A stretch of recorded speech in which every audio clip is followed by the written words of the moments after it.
ನಮಸ್ತೆ. ಎಲ್ರಿಗೂ ಯುಗಾದಿ ಹಬ್ಬದ ಹಾರ್ದಿಕ ಶುಭಾಶಯಗಳು. ಈ ಹೊಸ ಯುಗಾದಿ ತಮ್ಮೆಲ್ರಿಗೂ ಸುಖ, ಶಾಂತಿ, ನೆಮ್ಮದಿ, ಅಷ್ಟೈಶ್ವರ್ಯ ಕೊಟ್ಟು ಅದರೊಟ್ಟಿಗೆ ಒಳ್ಳೆಯ ಆರೋಗ್ಯವನ್ನು ಕೊಟ್ಟು ತಮ್ಮನ್ನು ದೇವರು ಕಾಪಾಡಲಿ. ಈ ಹೊಸ ವರ್ಷ ಹೊಸತನವನ್ನು ತಂದು ತಮಗೆ ಒಂದು ನೆಮ್ಮದಿಯನ್ನು ಕೊಡುವಂಥ ಜೀವನ ಆಗಲಿ. ಮತ್ತು ನಮ್ಮ ಕರ್ನಾಟಕ ರಾಜ್ಯ ಮತ್ತು ದೇಶದ ಏಳಿಗೆಗೆ ನಾವೆಲ್ಲ ಶ್ರಮಿಸೋಣ. ಯುಗಾದಿಯಿಂದ ನಮಗೆಲ್ರಿಗೂ ಒಳ್ಳೆಯದಾಗಲಿ ಅನ್ನೋದನ್ನು ಬಯಸ್ತೀನಿ. ಯಾರು ಪೇಷಂಟ್ ಆಗಬೇಕು ಅಂತ ಖಂಡಿತ ಬಯಸಲ್ಲ, ನಾನು ವೈದ್ಯ ಆಗಿದ್ದೀನಿ ಅಂತ. ಆದರೆ ಪೇಷಂಟ್ ಆದವ್ರು ನನ್ನ ಹತ್ರ ಬಂದರೆ ನನ್ನ ಕೈಲಾಗಿದ್ದು ಖಂಡಿತ 100ಕ್ಕೆ 100ರಷ್ಟು ನನಗಿರುವಂಥ ದೇವ್ರು ಕೊಟ್ಟಿರುವಂಥ ಸ್ಕಿಲ್ಲನ್ನು ಉಪಯೋಗಿಸಿ ಅವರನ್ನು ಗುಣಮುಖರಾಗಿ ಸನ್ಮುಖರಾಗಿ ಆಸ್ಪತ್ರೆಯಿಂದ ಹೊರಗಡೆ ಕಳಿಸ್ಬೇಕು ಅನ್ನೋದೇ ನನ್ನ ಧ್ಯೇಯ. ಇಷ್ಟು ವರ್ಷನೂ ನನಗೆ ಎಲ್ಲ ನನ್ನ ನಂಬ್ಕೊಂಡು ಬಂದಿರೋಂಥ ಪೇಷಂಟ್ಸ್ಗಳಿಗೆ ಪ್ರಾಮಾಣಿಕವಾಗಿ ನಾನು ಸೇವೆ ಮಾಡಿದ್ದೀನಿ. ಇನ್ನು ಮುಂದೆನೂ ಅದನ್ನು ಮಾಡ್ತಾ ಹೋಗ್ತೀನಿ. ತಮ್ಮ ಆರೋಗ್ಯ ತಾವು ಕಾಪಾಡ್ಕೊಳ್ಳೋದು ಅತಿ ಮುಖ್ಯ. ಯಾಕಂದ್ರೆ ಇವತ್ತಿನ ದಿವಸ ಒಳ್ಳೆ ಆಹಾರ ಸಿಗೋದೇ ದೊಡ್ಡ ಕಷ್ಟ ಆಗಿದೆ. ಒಳ್ಳೆ ಆಹಾರ, ಕಣ್ತುಂಬ ನಿದ್ದೆ ಮಾಡಿ 7-8 ಗಂಟೆ ಟೈಮು ಚೆನ್ನಾಗಿ ನೀರು ಕುಡೀರಿ ಬೇಸಿಗೆ. ಸೊ ಅದ್ರ ಜೊತೆಗೆ ಮನಸ್ಸಿಗೆ ನೆಮ್ಮದಿ. ಯಾವಾಗ ಮನಸ್ಸಿನ ಆರೋಗ್ಯ ಚೆನ್ನಾಗಿರುತ್ತೆ, ದೇಹದ ಆರೋಗ್ಯ ತಾನಾಗೆ ಸರಿ ಹೋಗುತ್ತೆ.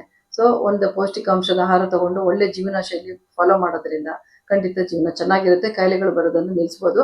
ಮತ್ತು ಇತ್ತೀಚಿನ ದಿನಗಳು ಒಂದೇ ಇದ್ರ ಮುಖಾಂತರ ಹೇಳುವಂಥದ್ದಂದ್ರೆ, ಈಗ 14 ವರ್ಷದ ಮಕ್ಕಳುಗಳಿಗೆ, ಹೆಣ್ಮಕ್ಳುಗಳಿಗೆ ಭಾರತ ಸರ್ಕಾರ, ನಮ್ಮ ಹೆಮ್ಮೆಯ ಮೋದಿಜಿಯವರು ಒಂದು HPV ವ್ಯಾಕ್ಸಿನೇಷನ್ ಡ್ರೈವ್ ಮಾಡ್ತಾ ಇದ್ದಾರೆ.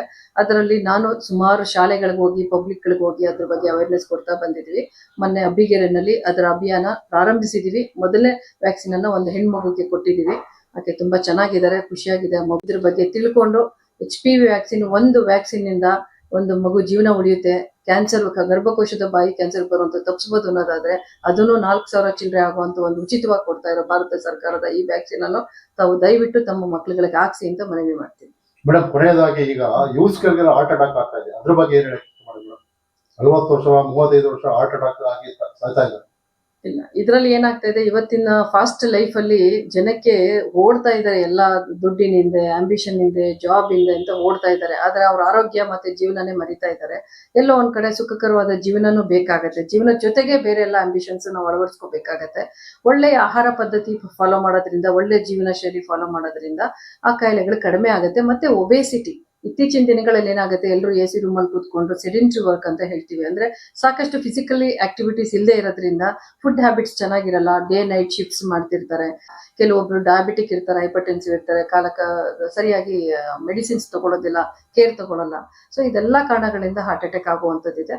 ಮತ್ತೆ ಸ್ಟ್ರೆಸ್ ಫ್ಯಾಕ್ಟರ್ಸ್. ಇವತ್ತಿನ ದಿವಸ ಏನಾಗಿದೆ, ಮೆಟ್ರೋಪಾಲಿಟನ್ ಸಿಟಿ ಲೈಕ್ ಬ್ಯಾಂಗ್ಳೂರು ತುಂಬಾ ಫಾಸ್ಟ್ ಆಗಿ ಓಡಬೇಕು, ಟೈಮ್ ಲಿಮಿಟ್ ಇರುತ್ತೆ. ಇದನ್ನೆಲ್ಲ ಮ್ಯಾನೇಜ್ ಮಾಡೋದು ತುಂಬಾ ಸ್ಟ್ರೆಸ್ಫುಲ್ ಆಗುತ್ತೆ. ಮತ್ತೆ ಅವ್ರು ಲಿಮಿಟ್ ಮೀರಿ ಕಮಿಟ್ಮೆಂಟ್, ಫಿನಾನ್ಷಿಯಲ್ ಕಮಿಟ್ಮೆಂಟ್ ಮಾಡ್ಕೊಳ್ತಾರೆ.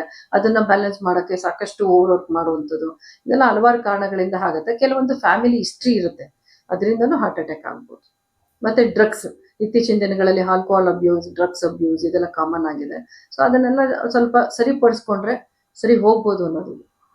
ದೇಶಕ್ಕೆ ಉತ್ತಮವಾದ ವೈದ್ಯರ ಅವಶ್ಯಕತೆ ಖಂಡಿತ ಇದೆ.